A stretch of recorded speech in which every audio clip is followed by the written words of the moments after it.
Hello everybody, it's Kara from Wild Book Garden, and today I'm here to talk about my reading plans for March. I'm very excited because I am one of the co-hosts for Roll of Reads. If you guys don't know, Mel from A Book Fiend Named Mel this is her TBR game that she does to pick her books that she's going to read in a month, and for March, which is her birthday month, she invited some of us to participate. She's making it a readathon, so you guys are welcome to participate. I will put all of the documents that Mel put together in the description box, and yeah, I'm very excited about this. The prompts are super fun. I also should mention that there is, all of the hosts selected some of our favorite books or some of our recent favorites, and everybody can replace one prompt with a host favorite. So I am not going to go over all of the rules and everything because Mel explains it really well in her video, and it's also explained in the Google Doc below. But I actually already tried to film the TBR selection process. I tried to do a top-down style, like I know a lot of people do for these kinds of games. And the footage was unusable, basically. So I have adapted. I'm going to reselect my prompts. And I have the little board laid out here with sticky notes and things. I'm actually using the really cute packing case. You can see there's little lizards on it, that my picture book came in for a Kickstarter that I backed recently. It's Aloha Everything. I'm actually hoping to include that in my TBR. Yeah, so I'm just going to be doing, rather than rolling dice, I'm just going to be doing a random number generator. And you can also do a generator to decide 1 through 8 how many books or how many prompts you're going to start out picking. Depending on rewards or punishments, you might not pick that number in the end, but I'm just going to go with 8. As you guys can see, I have a 1 through 20 generator set up here, and I did randomly assign, stick these prompts onto the board. Oh, I have the other prompts that I'm going to use to replace those when I pick them. I have those prompts in a really pretty, brocade looking bag. This is actually a project bag for a knitting project, but I'm currently using it as a prompt bag. I don't know. Okay, let's get into this. I'm gonna generate my first one. Number 17. I should take my phone out of the charger so it's easier to hold. Okay, so 17 is this one. Published before 1900. That's perfect because, as you guys know, I am one of the hosts for Past It Classics, so I'm definitely going to be able to fit that one in. Now I'm going to replace the prompt. Oh, I need to have my tape ready. Sorry, believe me guys, this is actually going better than the first time I tried to film it. Okay, so I have replaced the prompt on the board, and I'm going to generate another number. Oh no, I got a 1, which means that I need to add a punishment. I think it's a punishment, or do I have to add a roll? Let me check Mal's rules. Okay, yes, so rolling a 1 means I get a punishment, but I believe I also still pick the prompt that is on this spot. Randomize a country list and pick a book that is either set in that country and or is by an author who is from that country. So that's going to be a really interesting one. Where am I putting the ones that I pick? Over here. Okay. Oh, choose 2 books for the prompt. So I think, does that mean for the prompt that I just pulled? I think. So I'm going to keep this to the side with my random country pick. So I'll be picking 2 books for that one. Back to the number generator. I got 3. I'll hold up my little board. Number 3 is a BIPOC author, so that is a great one to have on the list. Going to replace my prompt sticky. So far, 1 punishment. Number 6 is what I got. So that is this one. Oh no, another thing just fell. A random selection from library, your Libby app, KU, etc. That's a really interesting one. I wonder, I'm gonna think about how I'm gonna do that. Maybe I'll do a list of audiobooks I've been meaning to check out, or maybe I can do the holds that I keep delaying from my library because I am not ready to read them yet. Is this a sticky one? No, it's not. Gotta put some tape on. All right, gonna do generate. Wait, no, I didn't tap it. Number 9. is this one. Sorry, I'm trying to keep it in frame and it's kind of hard. Middle grade or young adult? Perfect. March is middle grade March, and I also just love reading middle grade anyway. And of course I do read young adult as well, so I love that this prompt is in there and it's going to be very easy to fill for me. I think I've chosen 5. I've done 5 rolls, so I have 3 more. Unless something happens. I got number 8.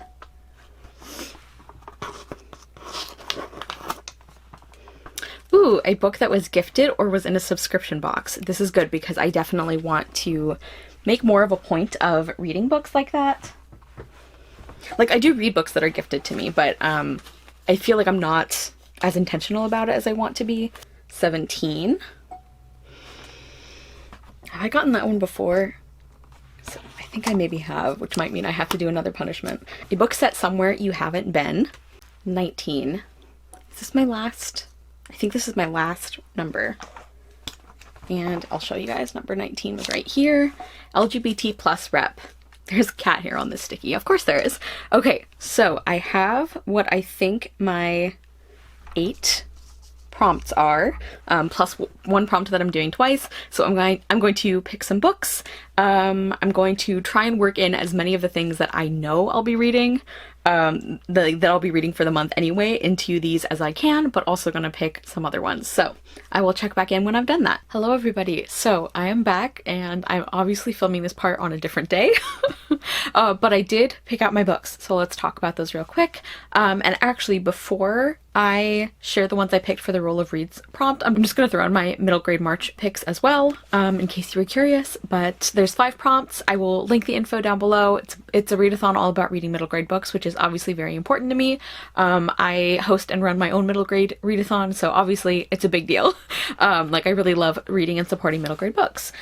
So for the debut prompt, I picked Octavia Bloom and the Missing Key by Estelle Grace Tudor. This is the first book in the Through the Fairy Door series, and the only thing I really know about it is that it's a portal fantasy, and it sort of gives me Secret Garden vibes.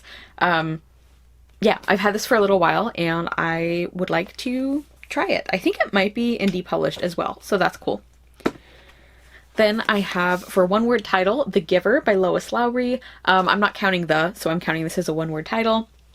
This is the selection for my Not a Genre book club, which is about reading middle grade and young adult books, and discussing them. And Julia from Shakespeare and Such is my co-host, my guest, for the next few months, and we are going to be reading and discussing the whole Giver series, which I have never read this series. I know it's like a formative one for quite a few people, and it's like, obviously it's like won awards and things, but I have never read it, so I'm very excited. I told Julie, it's like, I am so ready to just cry live on camera.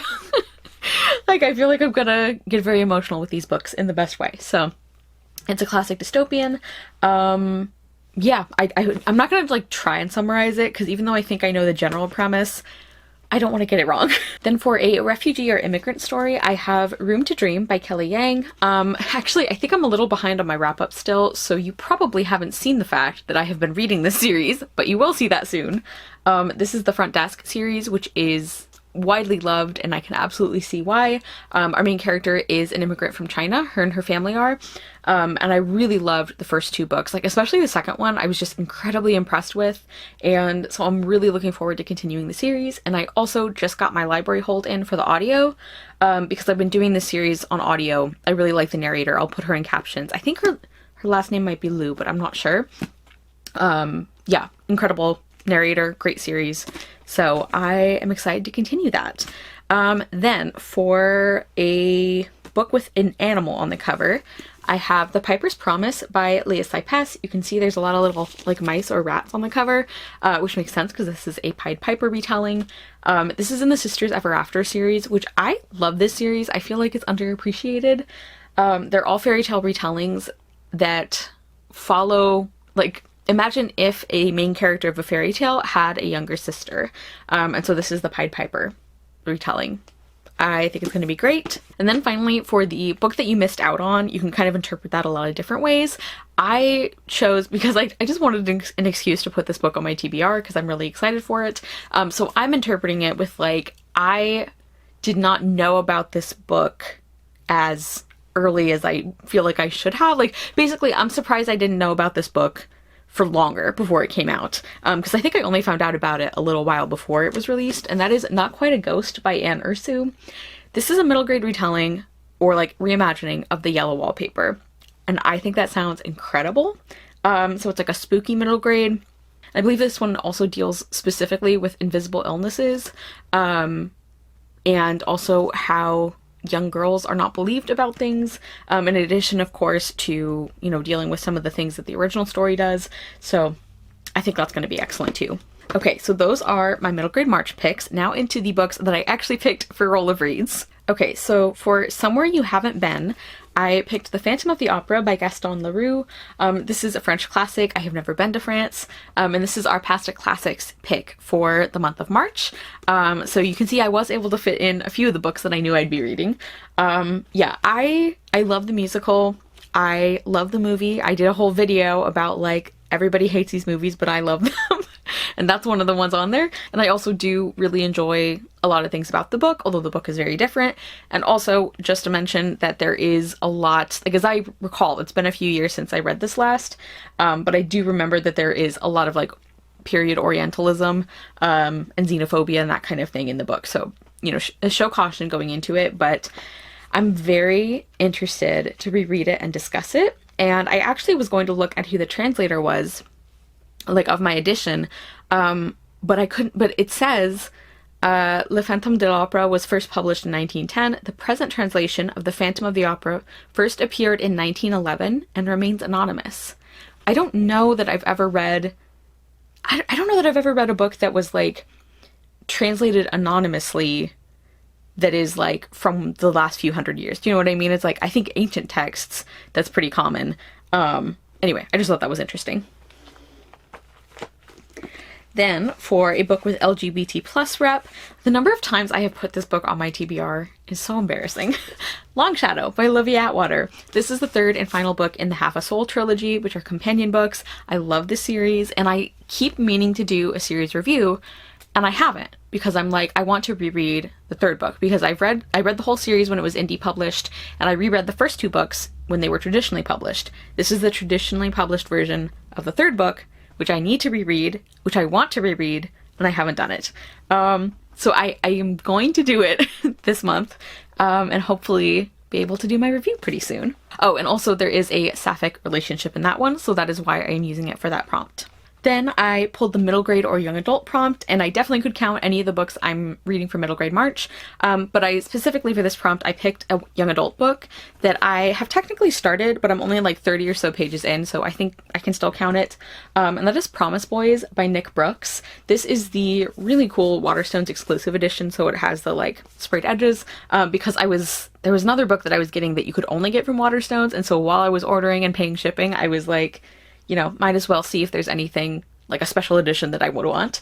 And this is a book that I've been really excited for a long time. It's a contemporary mystery about these three young boys who all go to this one, like, prep school. Like, the school's whole thing is that they, like, turn at-risk youth into, like, you know, upstanding and, like, productive members of society and stuff. And it is, like, a good program, but also maybe there are some, like, shady things about it.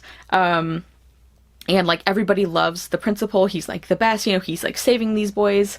And then he turns up dead. And our three main characters, these three young guys, are the primary suspects. And so far, I'm already finding this incredibly interesting and well done. And I didn't realize that there are a little bit of, like, mixed media elements and also, like, different perspectives. So I think that's, like, I'm really enjoying it already. Then for a book that was gifted or from a sub box, I'm going to be reading this beautiful, oh, I love it so much. Look. So this is a biography of Frida Kahlo. I think it's just called Frida Kahlo, edited by Luis Martin Lozano. And this is the English edition. And here, look, on the pages, it's got this little, like, flap almost. The Times described this as, "Here is your own Kahlo museum." And this is an absolutely gorgeous, stunning book about Frida Kahlo. So it has, like, biographical information, like there is like explanatory text in it. As you can see, there's, like, photographs, but a huge part of this is like reproductions or like prints of her art. And this is so beautiful. So this was a Christmas present this last year from my mom. She surprised me with this because I think I must have mentioned this on this channel a few times. I love Frida Kahlo. I love her art. I find her a really interesting person. And actually, I have been trying to find a good, solid biography of her, but the ones that I've looked at haven't had the best reviews. Anyway, so I'm very excited to read this. So I am really excited to learn more about Frida Kahlo and to have like her actual, like a copy of her actual paintings. I think that is so cool.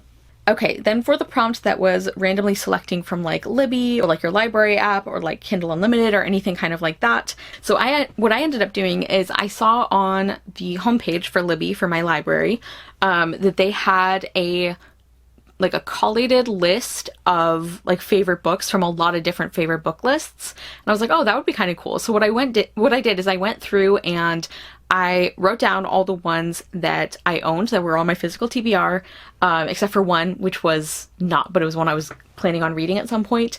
So all the ones on that list that I like owned and was interested in reading. And I did like a random number picker from that list. And the one that I landed on is Emily Wilde's Encyclopedia of Fairies by Heather Fawcett.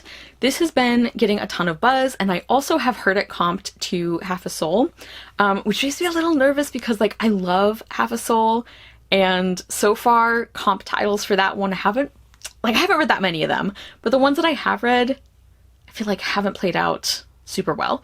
Like I'm thinking of like The Undertaking of Heart and Mercy. I really didn't like that one, and I don't feel like it's very similar at all. But anyway, so this is sort of a similar setup. It's like a grumpy, like, female professor who is doing some kind of research on fairies, and there's like a romance, and I've heard really good things about it, mostly. I have heard that the implications for like autism and the way that like the like fairy changeling thing has been weaponized against autistic people, I have heard from some reviewers that that isn't handled like super well, or it's not really paid much attention to. So I am going to keep that in mind as I read. But this is one that I already owned and that I had been interested in reading.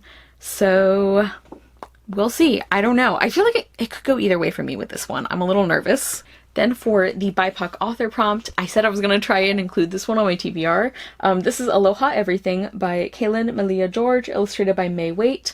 This is the book I mentioned that I supported on a Kickstarter, and it is, like, I love the art and the colors so much, and it is by a Native Hawaiian author and illustrator, and I think it might be folklore, like a story about, like, folklore, but I'm not sure. I just know that it is specifically about Hawaiian culture and storytelling, and it is so gorgeous. I'm very excited to finally have it in my hands. For Published Before 1900, I actually put The Yellow Wallpaper by Charlotte Perkins Gilman. This will also be a reread for me. I will be rereading it for the online book club that I'm in. I have read it several times before. I think it's a fantastic story. Charlotte Perkins Gilman was not a great person, but this story specifically I think is a really interesting one, and yeah, I do get a lot out of it, and so I am interested to reread it again. I've actually reread this, is this going to be my fourth time maybe reading it? And I also, one of the reasons that I put Not Quite a Ghost on my list is because I thought it would be kind of interesting to reread the original and read that retelling in the same month. And then finally for the randomized country prompt, which is the one that I had to choose to, like I had to randomize twice and read a book for each of those. The countries I got were Mozambique and Namibia, which is really interesting because I don't think I've read a book set in, well, actually that's not true. I have read one book set in Mozambique, I think, but I don't think I've ever read books by authors from that country. And so what I ended up doing is I found a couple of poetry collections. So one of them is Ice Cream and Politics by Christy N. Warner. I'm going to be reading this. This is a very short poetry collection, and I'm very intrigued by the title and by like the way that people were describing her work. And then for Mozambique, I actually found this like compilation. I think it's like one of those Penguin anthologies of women poets. So I ordered a copy of that, and specifically two poets that I had been interested in from like the list I had found that are from Mozambique are Gloria de Santana and Noemia de Souza. So I will be reading their selection specifically. At some point, I would definitely like to read the entire anthology, but I'm not going to read it all during the month. So those, I think, are all of the books for Roll of Reads that I pulled, as well as my middle grade March picks. And of course, I also have other things I'll be reading during the month. Like I have a few arcs I'll be reviewing, plus just other things that I'll be picking up. But yeah, so let me know if you are participating in either of these. Let me know if you're interested in any of these books, if you're reading them, if you've read them. Just let me know your thoughts. Thank you guys so much for watching. I will see you soon with another video, and I hope you love the next book you read. Bye!